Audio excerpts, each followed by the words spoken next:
আজকে পাকা কলার একটা রেসিপি শেয়ার করব, তবে এত সুন্দর কলা নয় যে কলাগুলো বাড়িতে অনেক সময় অনেক বেশি কলা আনার পরে যেগুলো খারাপ হয়ে যায়, একটু কালো পড়ে যায়, স্কিনটা কালো কালো হয়ে যায়, কিন্তু ভেতরটা ভালো থাকে। সেই কলা দিয়ে আজকে একটা রেসিপি শেয়ার করব। এরকম কলা হলে তো সবাই খেয়ে নেবে, তাই না? কিন্তু না, ওই কালো পড়ে যাওয়া বা ফ্রিজে রাখার পর একটু বেশি পেকে গেলে আমরা অনেক সময় ফ্রিজে কলাগুলো রেখে দিই। সেই কলাগুলো থেকে কি কি রেসিপি বানানো যায়, তারই একটা কেকের রেসিপি আপনাদের সাথে আজকে শেয়ার করব। ভীষণ সহজভাবে দেখিয়েছি, আর কোনো রকমের মেজারিং কাপ দরকার নেই, বাড়ির নর্মাল বাটি দিয়ে মেজার করে আপনাদের দেখিয়েছি। চলুন তাহলে রেসিপিটা শুরু করা যায়। আপনি যদি আগে কখনো বাড়িতে কেক ট্রাই না করেন, এছাড়া বাড়িতে যদি কেক বানানোর কোনো ফ্যান্সি ইনগ্রেডিয়েন্ট না থাকে, সেক্ষেত্রেও এই কেকটা আপনি খুব সহজে বানিয়ে নিতে পারবেন। কারণ এই কেকটা বানানোর জন্য আমি কোনো ধরনের ফ্যান্সি ইনগ্রেডিয়েন্ট ব্যবহার করিনি, মেজারিং কাপ, স্পুন কিছু ব্যবহার করিনি। এর সাথে সাথে যে উপকরণগুলো ব্যবহার করেছি সেগুলোর অল্টারনেট কি উপকরণ আপনারা নিতে পারেন সেটাও শেয়ার করেছি। এছাড়াও অনেকে না কেক ঠিকঠাকভাবে বেক করতে পারেন না, তো তারও প্রপার টিপস আপনাদের সাথে আজকে শেয়ার করেছি। এখানে আমি ৩ টে পাকা কলা ব্যবহার করেছি। আবারও বলছি, এই রেসিপির জন্য একটু ভালো পাকা কলা নিতে হবে আর একটা মিডিয়াম সাইজের বাটি নিতে হবে। দেখুন আমি যে বাটিটা নিয়েছি এটা কিন্তু মিডিয়াম সাইজের। খুব বেশি বড় বা ছোট সাইজের বাটি নেওয়া চলবে না। সকল উপকরণ আমি রেডি করে নিয়েছি। এখানে ৩ টে যে পাকা কলা আপনাদের দেখালাম, এগুলো একটু ফ্রিজে থাকার কারণে এগুলোর কালারটা এখনো ইয়েলো রয়েছে। কিন্তু আমি ৩-৪ ঘন্টা আগেই ফ্রিজ থেকে ৩ টে পাকা কলা বের করে রেখেছিলাম, যেগুলো একটু কালো দেখাচ্ছে। তো এগুলো নষ্ট হয়নি, এগুলো একদম পারফেক্ট এই কেক বানানোর জন্য। কেক পারফেক্ট বেক করার জন্য প্রথম একটা টিপস মাথায় রাখতে হবে, সেটা হলো কেক বানানোর যে উপকরণ আমরা ব্যবহার করব, সব উপকরণগুলো যেন রুম টেম্পারেচারে থাকে। না খুব গরম, না খুব ঠান্ডা, ঠিক আছে? এরপর এখানে আমি একটা মিক্সিং বোলের মধ্যে ব্যাটারটা বানাবো। তার জন্য ৩ টে পাকা কলা ছাড়িয়ে নিলাম। এগুলোকে একটা ফোর্কের সাহায্যে ভালোভাবে ম্যাশ করে নিতে হবে। মিক্সার গ্রাইন্ডারেও পুরা রেসিপিটার ব্যাটারটা বানাতে পারেন, কোনো অসুবিধে নেই। আমি এখানে একটা বোলের মধ্যেই দেখিয়ে দিচ্ছি। এরপর যে দ্বিতীয় উপকরণটা আমি নিচ্ছি সেটা হলো ডিম। তবে নিরামিষ যারা কেক বানাতে চান তাদের জন্য ডিমের পরিবর্তে যে বাটিতে মেজার করে সব উপকরণগুলো নিচ্ছি, সেই বাটির হাফ বাটি আমাকে দুধ নিতে হবে। আর তার মধ্যে ছোট চামচের ১ চামচ ফ্রেশ লেবুর রস অথবা ভিনিগার এড করে সেটাকে কাটিয়ে নিতে হবে, যেটাকে বাটার মিল্ক বলা হয়। আর যদি সেটাও না পসিবল হয়, সেক্ষেত্রে ফ্রেশ টক দই নিতে হবে হাফ বাটি, ঠিক আছে? একই রকমই কেকটা তৈরি হবে, কোনো অসুবিধা নেই। খুব ভালোভাবে ডিম আর পাকা কলা মিক্স করে নিয়ে এখানে সামান্য অল্প দিয়ে দিচ্ছি দারুচিনির গুঁড়ো। অবশ্যই দারুচিনির গুঁড়ো ব্যবহার করতে হবে, আর তার সাথে সাথে দিয়ে দিলাম সামান্য অল্প লবণ। এর সাথে সাথে হাফ বাটির চেয়ে একটু কম ব্যবহার করছি চিনি।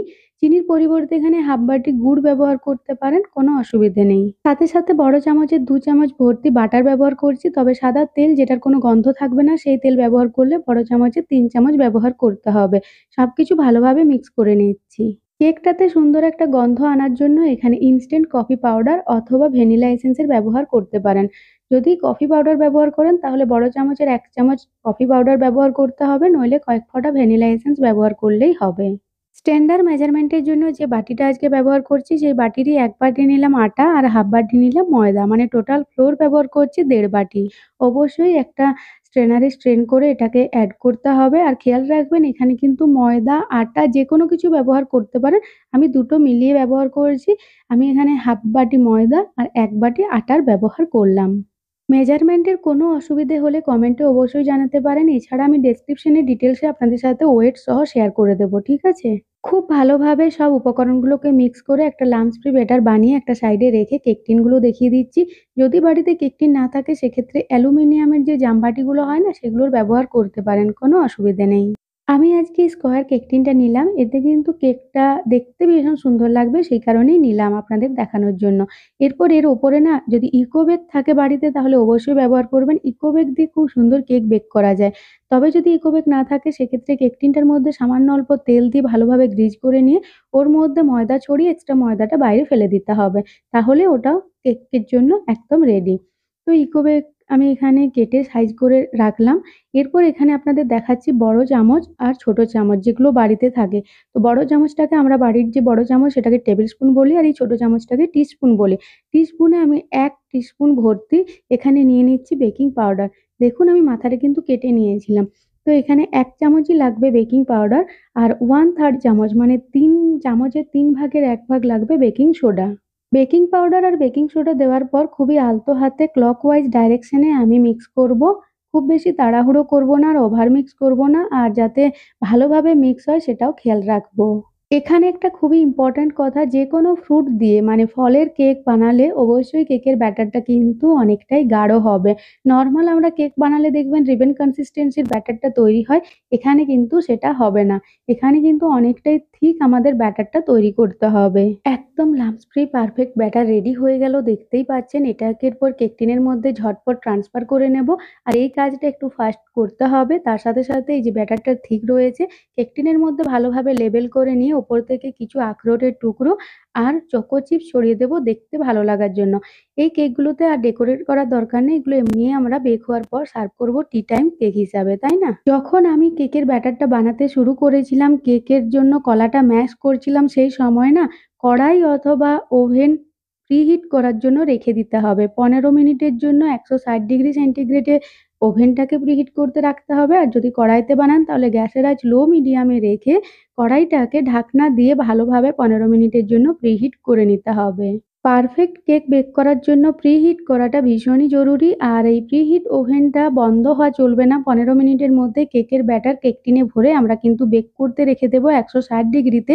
আজকে আমি 160 ডিগ্রিতে 40 মিনিটের জন্য কেকটাকে বেক করতে দিয়েছিলাম, কিন্তু যেহেতু আমি রেক্ট্যাঙ্গুলার সাইজের কেক টিনটা নিয়েছিলাম সেই কারণে 30 মিনিটের মধ্যে আমার কেকটা বেক হয়ে গিয়েছে। দেখুন, এখনো 11 মিনিট বাকি রয়েছে। আমি যখন চেক করতে গেলাম 25 মিনিট পর, তখন দেখছি কেকটা পারফেক্ট বেক হয়ে গিয়েছিল।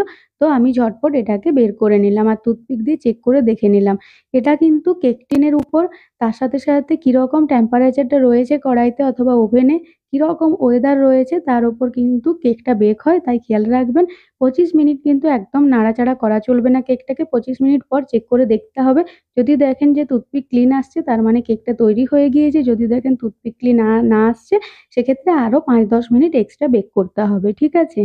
আজকের এই কেকটা যদি আমি কড়াইতে বেক করতাম তাহলে আমার 35 থেকে 40 মিনিট সময় লাগতো গ্যাসের আঁচ লোতে করে। ঠিক আছে?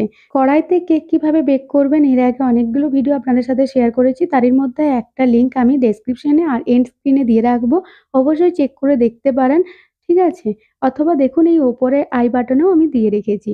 কেক বানানোর আগে যেকোনো কোয়েশ্চেন যদি আপনার মাথায় আসে তাহলে অবশ্যই আমাকে কমেন্টে জানাবেন। আমি তার ডিটেইলস রিপ্লাই আপনাদের সাথে শেয়ার করে দেব।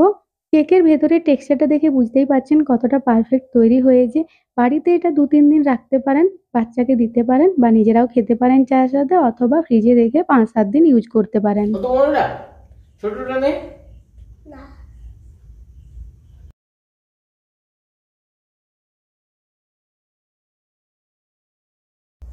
কেমন হয়েছে গুড্ডু?